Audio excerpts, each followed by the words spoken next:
Springtime in the British garden is a time of hope and, unfortunately, a lot of wasted cash. The average UK gardener spends between £200 and £400 each April buying bedding plants that are bred to wilt before the first frosts of autumn. By the time October rolls around, those colorful displays are already fading, and the following spring, the cycle starts again at the garden center. This script will show you a different way forward. I'm going to reveal 9 long-lived perennials that, once planted, will return year after year, each season becoming richer, stronger, and more spectacular than the last. Some of them will still be blooming in your garden 50 years from now. Stick with me, because plant number 6 will change the way you think about your garden forever. Number 1. Common St. John's Wort. Common St. John's Wort produces clusters of bright yellow flowers with a striking contrast of dark central stamens. The color is unapologetically vivid and catches the eye from across the lawn. It tolerates the full glare of the British summer sun without losing its pigment, which many softer-colored perennials cannot. The plant reaches a height of 60.90 centimeters, standing upright and sturdy enough to form a natural backbone for a border without any staking. While many perennials only give you 4 to 6 weeks of color, St. John's Wort flowers from late June right through to October, a solid 4-month display that survives the heat of July and August and continues into the cooler autumn months when most other bedding plants have already faded. It thrives in full sun, needing at least 6 hours of direct light each day, and it is remarkably indifferent to soil type. Whether your garden sits on heavy clay, gritty sand, or compacted loam, St. John's Wort will grow. The preferred soil pH is 6.0–7.0, which matches the natural pH of the majority of British garden soils, so you won't need to amend it. Once established, usually after the first growing season, the plant becomes genuinely drought-tolerant, a handy trait if you forget to water on a dry summer weekend. In RHS hardiness terms, it is rated H2, down to 5 degrees Celsius, meaning it will survive most of the UK, from the cooler Scottish Highlands to the milder coasts of Cornwall and Norfolk. The plant self-seeds readily. If you leave the seed heads standing through winter, they will drop into the surrounding soil and germinate the following spring, expanding your planting without any extra cost.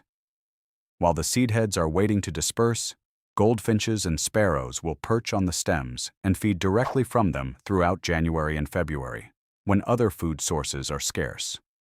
In the warmer southern regions, RHS zones H3, H4, give St. John's Wort a spot that receives a little afternoon shade. The intense heat of a southern English summer can shorten the blooming period, so a mix of morning sun and afternoon shade will extend the display and prevent heat stress. A common mistake is over-deadheading. Most gardeners clip every spent flower, believing it will keep the garden tidy. Instead, remove only a few of the older blooms to encourage fresh buds, but leave a good portion of the seed heads standing. Those old heads are not dead. They provide winter food for birds and act as a seed bank for next year's plants. Number 2. English Lavender. Before you go any further, if you have ever bought lavender at a garden center and watched it fade after a few weeks, you are buying the annual or short-lived cultivar, not the true perennial. The English lavender, Lavender angustifolia, I'm describing here blooms not once, but 3 times in a single growing season, and it will repeat this pattern year after year. Lavender produces dense spikes of deep violet-purple flowers on upright stems that reach 45–60 centimeters. The color is among the most saturated you'll find in a garden, and it remains vivid even under the brightest summer sun. Its compact, mounding habit makes it ideal for the front of a border or the center of a pot border, looking intentional yet natural. The first flush appears in late spring. After it fades, cut the plant back hard to about 10 centimeters above the ground. Within 3 weeks, a fresh set of stems will emerge, delivering a second bloom in midsummer. A third cutback in late summer will coax a final flush in early autumn. 3 blooming cycles from a single plant in one season is unrivaled among the perennials commonly sold in UK garden centers. Lavender needs full sun, at least 6 hours daily, and well-draining soil. It does not tolerate waterlogged conditions. The pH range of 5.5–7.0 suits most garden soils, and once established, it is extremely drought-tolerant, making it one of the most water-efficient perennials you can grow. In RHS hardiness terms, it is rated H2, thriving in most of the UK. Deer are a common nuisance for many gardeners. Lavender is genuinely deer-resistant because its aromatic foliage is unappealing to them. If you garden in an area with a high deer population, especially in zones H2, H3, Mid-England and the Southwest, lavender will give you color without the heartbreak of overnight grazing. Number 3. Meadow Coneflower. There is a plant that grew in the wild meadows of the British Isles long before any commercial nursery existed. It attracts monarch butterflies, swallowtails, goldfinches, and bees all at once throughout the season.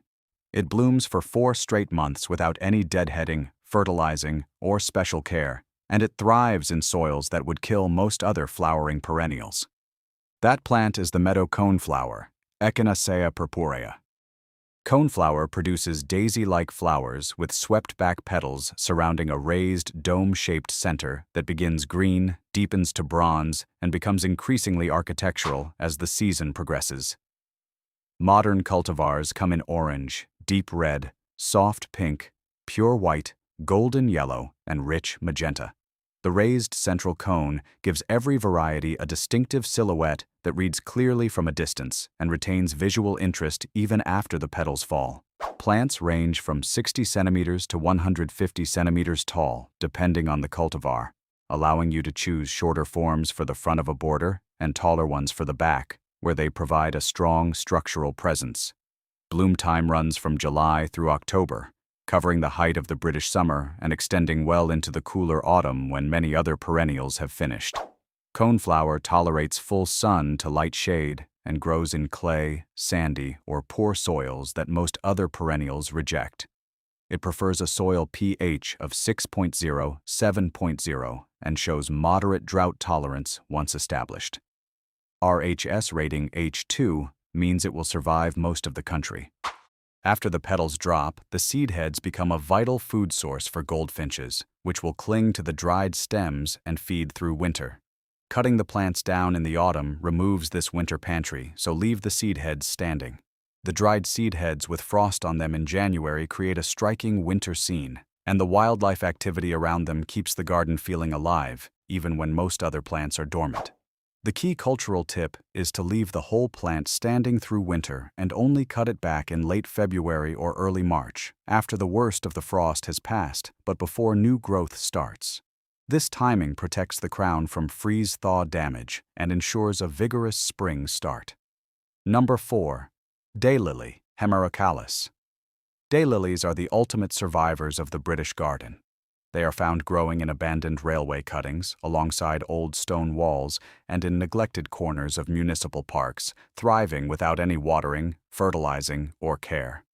When you give them a bit of attention, a good location, decent soil, occasional division, they will reward you with spectacular blooms for the rest of your gardening life. Daylilies produce trumpet-shaped flowers in virtually every color except true blue.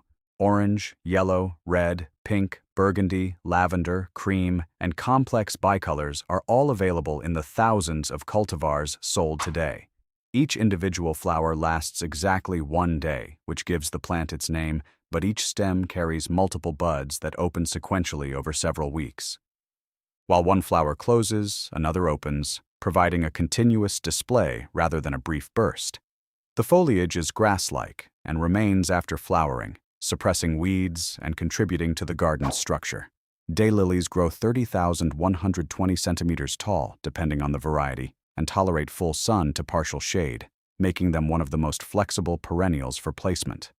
They prefer a soil pH of 6.0–6.5, moderate moisture, and are rated RHSH2, meaning they survive the winter in most of the UK.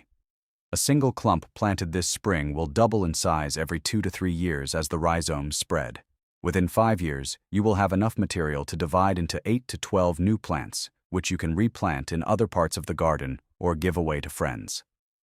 The initial purchase price of a single plant, often around £5, becomes essentially free over time as the plant propagates itself. Division is essential for maintaining vigor. When a clump becomes crowded, usually every 3 to 5 years, the center will produce fewer flowers while the outer edges remain vigorous. Dig up the whole clump in early spring or early autumn, separate it into sections of 3 to 5 fans, and replant immediately. Each section will establish quickly and bloom the following season. Never remove the foliage immediately after the bloom period ends. Leave the leaves through autumn. They continue photosynthesizing and sending energy back into the roots, building reserves for next year's display. Cut the foliage back only after the first hard frost, not before. Every week you remove foliage early is energy lost for next year's flowers. Number 5. Garden Phlox, Phlox paniculata. If you have ever walked past a summer garden at dusk and been hit by a rich, sweet fragrance that you could not immediately name, you were likely standing beside garden phlox. This plant produces a scent that can travel across an entire yard on a warm July evening, and its flower clusters are among the most visually striking of any summer perennial. Phlox forms large, rounded panicles in shades of deep pink, soft pink, white, lavender, red, and bicolor, a colored edge with a contrasting eye at the center. The clusters can be 15 to 20 centimeters across on mature plants that stand 90 to 120 centimeters tall, making them excellent back border plants that create a genuine vertical presence. It blooms from July through September, right through the heat of the British summer when many other perennials have already finished. Full sun, at least 6 hours daily, is ideal, though a little afternoon shade can help in the hottest spots. Phlox prefers moist, well-draining, fertile soil with a pH of 6.0, 7.0, and requires consistent moisture throughout the growing season. RHS rating H2 means it will survive the majority of the country. Phlox is a magnet for hummingbirds in the UK, the introduced garden hummingbird species, and for native butterflies such as the orange tip and small tortoiseshell. The tubular florets and vivid colors are exactly what these pollinators need. Planting phlox provides a reliable food source far beyond what a feeder can offer. The most important cultural tip is aggressive thinning in spring. When new stems emerge, thin the clump to 5 or 6 of the strongest stems, cutting the rest back to ground level. This improves air circulation, reduces the risk of powdery mildew, the most common disease on phlox, and produces larger, longer-lasting flower clusters. Overcrowded plants will look miserable and be plagued by disease. Number 6. Russian sage, Perovskia atroplicifolia. Russian sage produces silvery white aromatic stems completely covered in tiny lavender blue flowers from midsummer through autumn. The overall effect is an airy, luminous cloud of blue-silver color that moves in the slightest breeze and catches the light in a way that looks almost iridescent in the late afternoon sun. It grows 90,150 centimeters tall, creating a dramatic vertical presence that forms a sophisticated backdrop for any garden. It blooms from July right through to the first hard frost, making it one of the longest blooming perennials available in Britain. Full sun is essential. The plant will not perform well in shade. It thrives in poor to average, well-draining soil and should not be enriched with compost or fertilizer. The preferred pH is 6.0, 8.0, a range that accommodates the naturally alkaline soils found in many parts of southern England and the Midlands. Russian sage is extremely drought-tolerant once established, a valuable trait for the increasingly dry summers we experience. It is rated RHSH2, meaning it will survive most of the UK. The secret to getting the best performance is to plant it in lean, unamended soil. When grown in rich, compost-laden beds, the plant produces soft, floppy growth that cannot support its own weight, leading to weak stems that need staking and a reduced bloom display. In contrast, planting it in the poorest soil you have, a lean, dry, almost barren patch, will produce the upright, dense, and heavily blooming specimens you see in professional landscapes. In the warmer southern zones, RHSH3H4, Russian sage tolerates the sustained summer heat and periods of genuine drought, thriving where many other perennials struggle. Number 7. Bleeding heart, Lamprocapnos spectabilis. Every British garden has that one shady spot that seems to defeat all attempts at planting, the north-facing side of a house, the dark corner beneath a large oak, or the low-light area between structures. Bleeding Heart was made for exactly that niche. It produces graceful, arching stems that bear heart-shaped flowers in deep rose pink with a small white inner petal that droops like a teardrop. The plant reaches 60–90 centimeters tall, with a gently weeping habit that spreads outward as it matures. Blooms appear in April and May, providing early-season color when most other perennials are still dormant. Bleeding Heart prefers partial to full shade, moist, humus-rich, well-draining soil, and a pH of 6.0–7.0. Consistent moisture throughout the spring flowering period is essential. It is rated RHS-H2, surviving most of the UK. In warmer zones, RHS-H3-H4, the plant goes dormant in summer, the foliage yellowing and eventually dying back. This is not a sign of failure. The root system remains alive underground, waiting to re-emerge in spring. To keep the garden looking full during summer, plant Bleeding Heart alongside shade-loving companions such as hostas, ferns, or astilbes, which will fill the space while Bleeding Heart rests. Never disturb Bleeding Heart once it is established. It forms a deep, specific root relationship with the soil, and moving it will set the plant back significantly. Choose the right location before planting, correct shade, moisture, and soil, and then commit to it. Number 8. Catmint, Nepeta racemosa. Catmint produces soft, lavender-blue flower spikes rising above a mound of gray-green aromatic foliage. The overall effect is a gentle cloud of blue lavender that moves beautifully with any breeze and harmonizes with virtually every other garden color. It grows 30–60 centimeters tall, compact enough for the front of a border, yet substantial enough to make a real visual contribution. The foliage itself is attractive even when the plant is not in bloom. Silver green, pleasantly textured and aromatic, offering a sensory experience when brushed against. It tolerates full sun to light shade, but it does not tolerate standing water or consistently wet conditions. The soil pH range of 6.0–8.0 makes it suitable for the alkaline soils common across the Midlands and southern England. Catmint is extremely drought-tolerant once established, thriving through extended dry periods that would stress most other perennials. It is rated RHS-H2. A common misconception is that catmint is the same as catnip. While they are relatives, catmint, specifically Nepeta racemosa, does not contain the compound that makes cats go crazy. Your cats will ignore it, but the plant will attract swarms of bees. This concentrated pollinator activity spills over to neighboring flowering plants, boosting pollination and seed set for any vegetables you may be growing nearby. The cultural technique that unlocks its full potential is a hard cutback after each bloom flush. When the first flush fades in June, cut the whole plant back to about 10 centimeters above the ground. Within 3 weeks, new growth will push up and a fresh second flush will appear in July. Cut it back again after the second flush, and a third flush can appear in early autumn. Skipping this cutback yields a single, weaker bloom period that quickly turns into straggly growth. Number 9. False indigo, Baptisia. False indigo is the most underplanted perennial in Britain. Professional landscape designers, botanical gardens, and horticulturalists know its value, yet the average home gardener has never heard of it. This plant will change that perception permanently.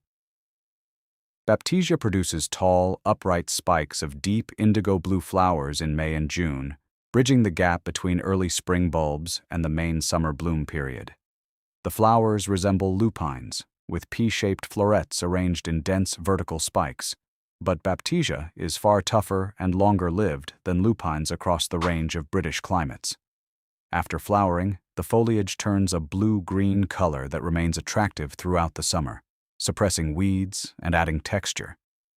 When the seed pods form, they become inflated, charcoal black and architectural, rattling in the wind and providing interest well into autumn and winter.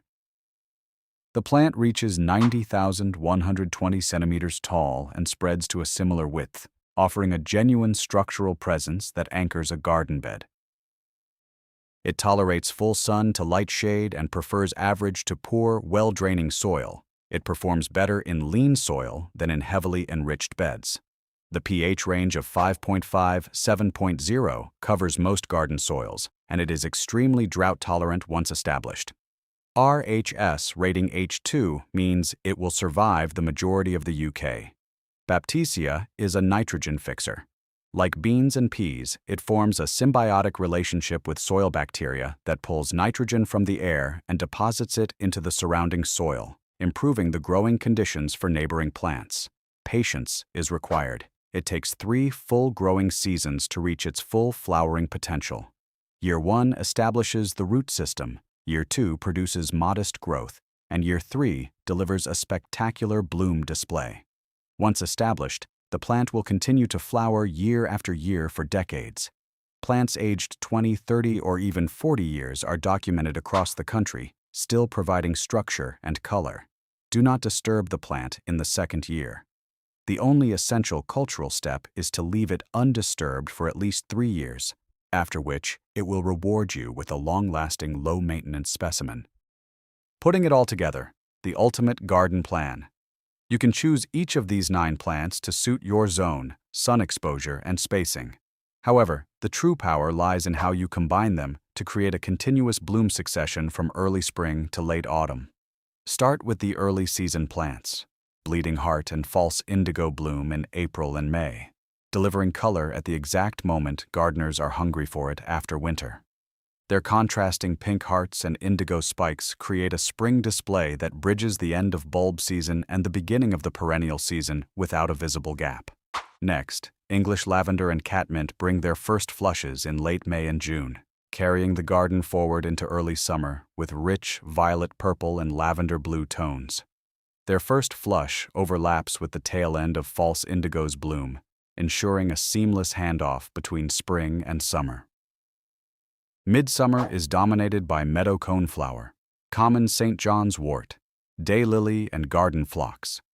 These 4 plants together create a spectacular July-August peak, when the garden is at its most vibrant, and pollinator activity is at its highest. Late summer into autumn is the domain of Russian sage, which blooms from August through October, providing a luminous blue-silver backdrop as most other perennials begin to fade. Paired with the continuing bloom of catmint's third flush and the ornamental seed heads of coneflower and St. John's Wort, the fall garden looks intentional and abundant rather than tired. Plant in odd numbers, groups of 3 or 5 rather than single specimens. Grouped plantings create natural-looking drifts that read clearly from a distance and give the garden a designed quality that single plants never achieve. Position shorter plants at the front, catmint, shorter daylily varieties, early season lavender. Medium-height plants in the middle, coneflower, St. John's Wort, standard daylily, bleeding heart, and taller plants at the back, garden Phlox, Russian sage, false indigo. Repeat the same species in multiple locations throughout a border rather than concentrating them all in one spot. Repetition creates visual rhythm and makes a garden look planned rather than haphazard. For gardeners in the warmer southern zones, RHSH3, H4, shift the entire bloom calendar roughly 4 to 6 weeks earlier. Bleeding Heart may appear in late February, coneflower may extend its display into November, and Russian sage may start flowering in June instead of July. Adjust the timing to match your regional climate. If you are new to perennials, start with the easiest and most forgiving plants. Common St. John's Wort or daylily. Both tolerate poor soil, handle drought once established, multiply on their own, and give you months of color with minimal maintenance. If you have been gardening for years and want to add structure and longevity, plant false indigo and Russian sage this season. Give false indigo 3 years to establish without disturbance and plant Russian sage in your leanest, driest soil. Do not enrich it. Both will reward your patience with a presence and permanence that no annual or short-lived perennial can match. Finally, if you want a garden that supports pollinators, birds, and wildlife while providing you with color every month from April through October, build your planting plan around all 9 of these perennials using the bloom succession framework described above. The result will be a garden that improves, fills in, and becomes more beautiful every year you leave it in place. Essential soil preparation, the hidden key to success. No garden video ever shows the soil preparation, but it is the single step that separates thriving gardens from disappointing ones. Work your soil to a depth of at least 30 centimeters before planting any perennial. Shallow work, 15 centimeters, leaves compacted layers that restrict root growth, causing roots to circle and produce weak, drought-vulnerable plants. Add 5–10 centimeters of high-quality compost and work it into the top 20 centimeters of the loosened soil. This amendment does more for your garden than any fertilizer, pesticide, or other product you could purchase. In heavy clay, it improves drainage. In sandy soil, it boosts water retention. In average loam, it feeds the soil biology, providing a slow, steady release of nutrients throughout the season. If you plant in autumn, the ideal time for perennials in the UK because it allows root establishment before winter, the compost has the whole winter to integrate fully into the soil structure. If you plant in spring, amend the soil immediately before planting. Fresh compost will become active quickly, benefiting roots from the start. When digging each planting hole, make it twice as wide as the root ball and slightly shallower than the depth of the root ball. The wider diameter gives roots immediate access to the loosened, amended soil in every direction. The shallow depth ensures the crown of the plant sits at or just above the surrounding soil level. Burying it deeper promotes rot and disease. Before placing the plant in the hole, gently loosen the root ball with your fingers, especially if the plant has been in a pot long enough for roots to start circling. Loosen and spread the roots for about a minute. This simple action determines how quickly and extensively the plant establishes. Water deeply and slowly immediately after planting, not a quick spray, but a thorough soak that penetrates the full depth of the root ball and the surrounding amended soil. For the first 4 to 6 weeks after planting, water once a week if rainfall does not provide enough moisture. This is the establishment window. Consistent moisture allows the root system to expand into the surrounding soil. After the establishment window, transition to deep, infrequent watering rather than frequent, shallow watering. Water every 10 to 14 days during dry periods, applying enough water to penetrate 20 centimeters into the soil. Deep watering trains roots to grow downward toward reliable moisture, creating a drought-tolerant plant. Mulch 5.7 centimeters deep around every plant after planting. Mulch suppresses weeds, moderates soil temperature, and slows moisture evaporation. However, never pile mulch directly against the stem or crown of any plant. Leave a clear circle of bare soil about 5 centimeters wide around the base. Mulch pressed against the crown traps moisture, creating damp conditions that promote crown rot and fungal disease, the two most common causes of perennial failure.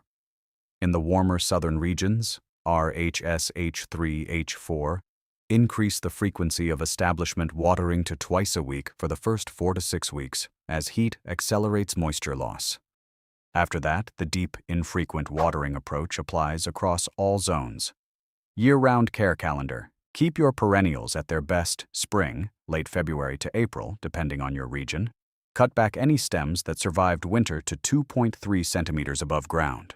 New growth will already be pushing up from the base in most zones, making it easy to see where the living plant begins. Divide overcrowded clumps of Daylily, coneflower, catmint, St. John's wort, and garden phlox if they showed declining flower production the previous season, or if the center of the clump looks sparse while the outer edges remain vigorous. Early spring division before significant top growth gives divisions the entire growing season to establish. Apply a 2-centimeter layer of compost around every plant as a natural, slow-release fertilizer for the coming season. Avoid high-nitrogen synthetic fertilizers on flowering perennials. Excess nitrogen encourages lush foliage at the expense of flowers.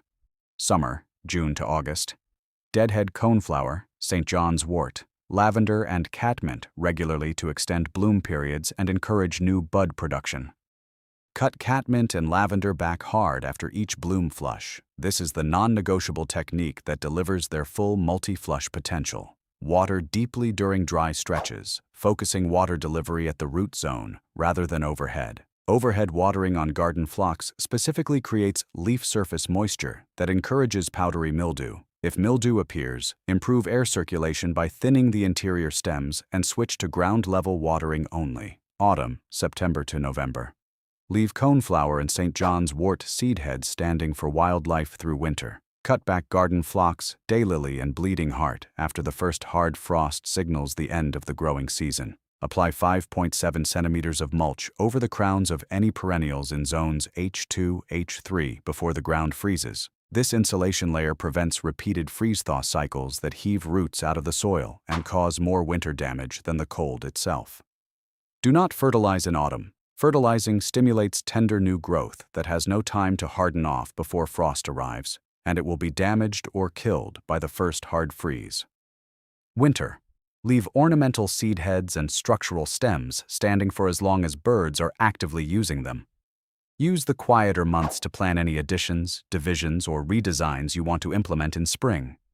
Order new plants from mail-order nurseries in January and February. The selection available through mail order is significantly wider than what most local garden centers carry, and the best varieties sell out early in the season. Avoiding the common mistake. The bloom succession trap. Many gardeners choose perennials based on what looks beautiful at the nursery on the day they visit. This means they pick plants that are all in bloom at the same time, resulting in a garden where everything peaks for 3 spectacular weeks and then produces almost nothing for the remaining 5 months of the growing season.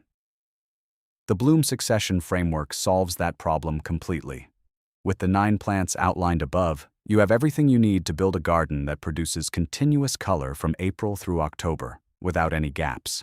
Bleeding heart and false indigo arrive first, delivering spring color. Lavender and catmint follow, carrying the garden into early summer. Coneflower, St. John's wort, daylily, and garden phlox dominate midsummer, creating the high-season display that makes visitors stop and ask questions. Russian sage carries the garden from late summer into autumn, providing that luminous blue-silver color when most other perennials are winding down. Plant in groups of 3 or 5 rather than single specimens. Grouped plantings create the natural drifts that read clearly from a distance and give the garden a designed quality that single plantings never achieve.